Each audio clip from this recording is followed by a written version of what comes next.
Hello, everyone. Welcome to another episode of Global Voices. I have with me a very special guest over here. Oluranti is a doctorate student, and for all the aspiring doctorate students, we have a lot of information today. We are digging into such useful information, so I'm excited. And welcome to the episode. Thank you, Sharon. My name is Oluranti. I'm from Nigeria in the continent of Africa. Nigeria is in West African country, and Nigeria has a population of about 200 million plus. Currently, I've worked with Ernst& Young for over 25 years after my first degree. My first degree is in industrial mathematics, as well as having master's in business admin from one of the universities in Nigeria. Actually, after working for S&U for some time, over 25 years, I started my own business. In S&U, we have a culture of networking. And that was the purpose why I decided to come to Walsh College to beef up my career in a doctoral program in majoring in accounting. That's great. That's awesome. Like I would want to know, like, having such diverse experience and exposure.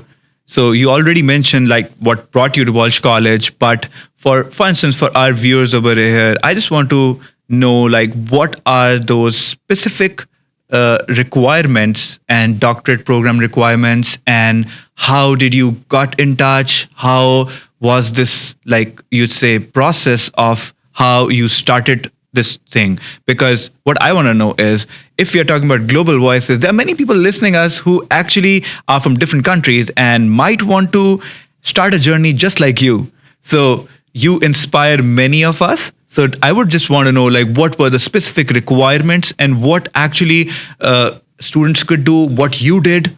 Just a quick summary on that. Thank you.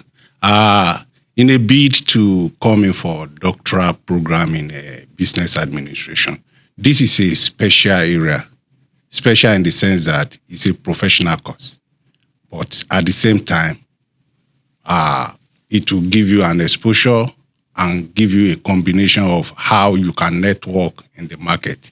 People that lecture in a doctoral program, in a DBA program, they are professionals who have been in the industry, they have wealth of experience, and they can bring it on the table for you, which you also can apply when you are working. The essence of the career path in terms of the startup is you need to apply, you need to search. How did I get to know Walsh? I get to know Walsh through a colleague, a friend of mine. I've been thinking on how I can beef up my practice and as well as my education so that my career up can support my education. And I came across him. We've worked together in S& Young, and he told me about Walsh College. So I researched into Walsh College, and I was able to discover that they have solid background in producing practical graduates. Not only that, DBA is one of their core courses. Accountancy and business admin is one of their core courses. So I decided to go to the net. I researched about them. I put in my application. One of the requirements is that you must have first degree. Maybe you are a professional person. Maybe you have wealth of experience in that profession. You have a master's program. Yeah. And there is a need for you to also assess your certificate with WES. WES is World Education Services. I have all those ones. So I put in my application. I put in all my credentials. They evaluate it. They look at it. And they came back to me. They said, this is wonderful. However, we need English. That would have been a comma for me. In 2017, I wrote IELTS exam, but I was told that it's valid for only 2 years. So there's a need for me to write English. So they started as a family, as a friendly family. So they extended to me that, okay, if you don't mind, we can conduct a Michigan English test for you. So I said, okay, they should allow me to prepare. So I prepared for a week and I got back to them, and their career services gave me 100 questions, which I answered. And at the end of the day, I scored above the expected mark. So my letter was given to me after the review of the committee and some other things. I got my visa, and here I am to pursue the profession. However, one of the things I discovered when I came in was I discovered that most of the instructors have wealth of experience. They do not do theory. It's not academic alone. They combine industry knowledge with academics. That's so awesome. that was exactly what I was looking for when coming here. Yeah. So this brings me to talking about like your professional, you're saying that you're getting sort of, if I could say, you're getting like sort of hands-on experience also. I would like to talk about the opportunity that Walsh College has provided you, not just academically, but now you are also working as adjunct professor. So how is that experience, and how delighted are you, and what are you teaching? I'm excited to know. Oh, okay. Thank you. When I came in, the very first month I came in, I was given a teaching assistant role, and that is to tutor and also to be a guide student assistant for the students. Whoever comes around through the portal, approach me, I take them through. Along the line, before the end of the third semester, which was spring semester, I was given a role as an adjunct faculty member. So that gave me an encouragement. It was a boost. And even during the winter semester, I was given a scholarship. I was given a minor scholarship by Walsh. So one thing I just discovered is that if you have made up your mind to do the program, you must also be up and doing, because it is not just easy to get the certificate. There are a series of assignments. Every week, you must go home with an assignment, which you have to turn in the second week or the third week, apart from the exam that you are going to write. But it's not a problem. It's just a question of consistency. If you are consistent and you know what you are doing, definitely you will enjoy the class. The lecturers, the instructors are wonderful. They are willing to support you even when you have challenges, because if you have challenges, they will get across to you. They know what you are doing. They will get across to you, and you'll be able to talk to them. They will be able to make provisions for you, and you'll be able to go on. The most fascinating thing about the program is that when I look at it, I discovered that it gives you a premium above what you are even expecting in terms of what the lecturers are delivering. The instructors. That's great. So let's make it a little interesting for the greater audience over here. I want to talk about some of the mythbusters about the program. There are certain things, certain challenges for people who are aspiring as such a program. They have some myths in their minds. I have a list of them. So what I want from you is just a quick answer. I will give you a statement, and you'll say that's a myth, that's not true, or that's true. Okay. Right? So many people feel that being in a doctorate program or in a PhD program, you feel isolated from the entire world. That is not correct. That's not correct. That is not correct. I'm glad you said that. In this place, we socialize. It is not everything about study. Yeah. We have coffee hour, which is being organized once every month, which is I think Wednesday, first Wednesday of every month. We have coffee hour for international students. That gives all the international students opportunity to meet one another and exchange pleasantries. Also chat, discuss. That is not all. Even we have what is called residency. Residency is one of our courses where everyone is supposed to come together to a place to know one another, exchange ideas, in the bid for us to progress in our doctoral program and in even being able to do well in our dissertation. So it's a place where you meet one another. It's a 3 days program. We meet all our instructors, professors, doctors, students like myself who are doctoral program. We come together to see one another and to socialize. So yeah, it's a yeah, good program. I'm totally with you on this thing. Like the coffee hours and interacting with other international students have been really helpful. It's not only coffee. It's not only coffee we take there. There are cookies. They also invite. They also invite people to come and give lectures. Yeah. To show us the roadmap when you are in school, what you can do, how you can beef up your CV, and so on and so forth like that. How you can get jobs, and so on so forth like that. So yeah, that brings me to another question. That, for instance, it's not a myth, but I want to comment on this in this way, that it is assumed sometimes that in a doctorate program we have a lot of reading involved, which sometimes some people who are not that much fond of reading, they might be like, but for me, honestly, the reading element is very important, because if even besides the coursework a person likes to read, like for instance, the basic, what I would say, the basic essence of understanding human emotions, we grew up reading Shakespeare.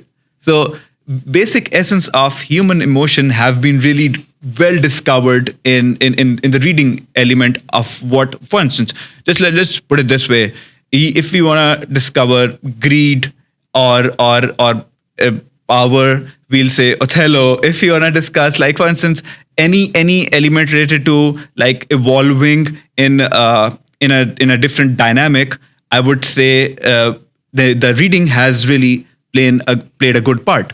So I am fond of that, but there are many students out there who might be like, for them it might be a concerning part that, hey, how much reading, like case studies or books, how much reading is involved in this coursework? Yeah. Well, I will approach your question in 2 ways. One, there is flexibility in Walsh.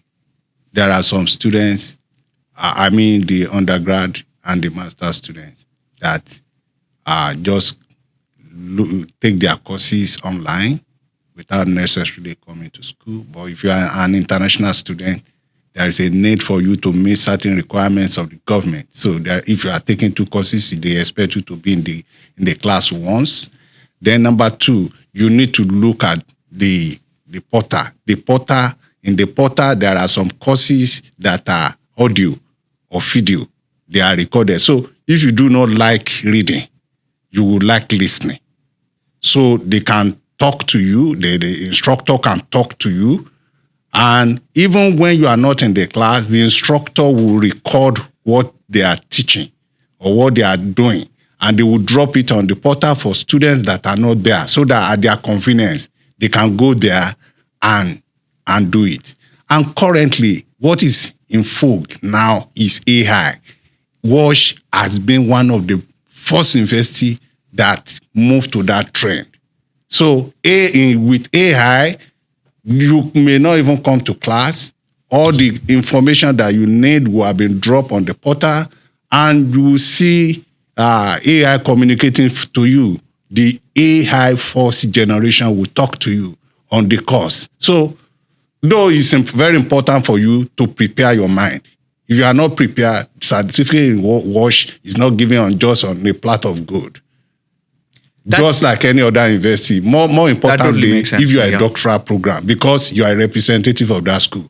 So if they just give you certificate and you don't know anything, then that's a big problem. So you need to first of all, make up your mind that you are coming to this school and you are coming to do well. So you will have planned your time, you have planned your other activities, so that all of them, they go pari passu. That's perfect. Like besides reading, like the way you mentioned AI over here, I would just want to know, like back in time when people would talk about doctorate programs, so they'll have pile of books with them, and they are like in their room, and that assume that they are so much stressed. But nowadays, the programs are designed in a very nicer way, where like incorporation of technology is there. So I just want to know, like, how much like technology incorporation has helped your study program, and like how it's aiding your study. Yeah, I want to let you know that technology is what is driving Walsh College graduates. I mean, they invest so much in technology. And one of the things that I gain that will be a plus for me when I leave here back to my country with my profession is that I've been able to move up, to scale up with the big four in terms of technology.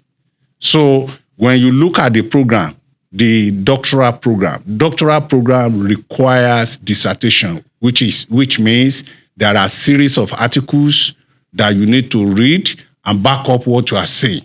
Whatever you are saying, they give to you as an assignment or as a dissertation. You are not the first person that will say it. So you must be able to quote, to make a citation of that person. So there is a need for you to get a lot of articles. However, where technology has come is that, for instance, AI, if you have about 40 articles to read, it could be very difficult for you.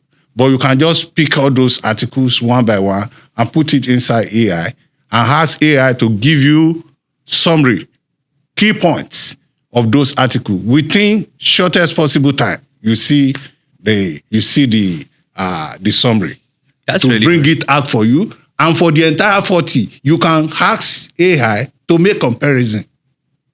From there, in as much as it's your field that you are studying or you are writing dissertation about, you should be able to go through and make some changes, correct areas that you think will not be appropriate, and be able to get your work done. That actually brings me to another question over here, that for me, the most inspiring thing being to pursuing the doctorate program is that, for instance, I had my MBA MSF firstly from Walsh, and right now I'm doing my MSDA. But then the thing that like inspires me to do doctorate also is that you mentioned right now is the community building spirit. Like, for instance, I want to acquire this knowledge, and then once you acquire all the knowledge, you just want to give back to the community. You know, Yes. you gotta have the give back like approach in a way that I want to go into to that mentorship side. I want to talk to other students who are new, who want to start their journey, who are thinking this mountain, how I'm going to climb this mountain, and you just have to take one step a day. Yeah. So that sort of thing. So what's your comment on, like, how have you been able to build relations in Walsh? How the community building activities have been helping you over here? Yeah, one of the things I discover is that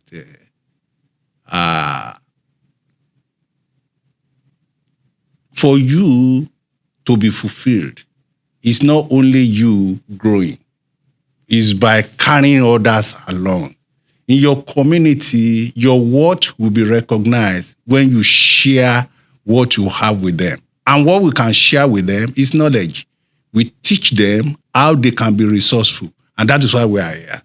We are here so that we can get knowledge and we can transfer that knowledge back to people. When I'm talking in terms of growing my firm, I'm coming here to network so that I can be resourceful in my local environment, and also I can be resourceful globally. That means I am thinking of expanding my firm. If I'm expanding my firm, there will be a need for me to employ people, to carry along some people, young ones, who can work for me, so that even after long I've gone, the firm will continue to exist. And that means I have shown something to them. And that is what they teach us here. You see them inculcating values that you cannot finish onto you. That's really good. That's it actually from my side. I would just end up saying like it was really nice and really you after this episode there are many people who are going to reach out to you, and then you are actually a really good inspiration for everyone. And then the way things the way as an international student also, and in this program also, you have been progressing. That is amazing. It was really nice meeting you. Thank you so much for being over here. Thank you.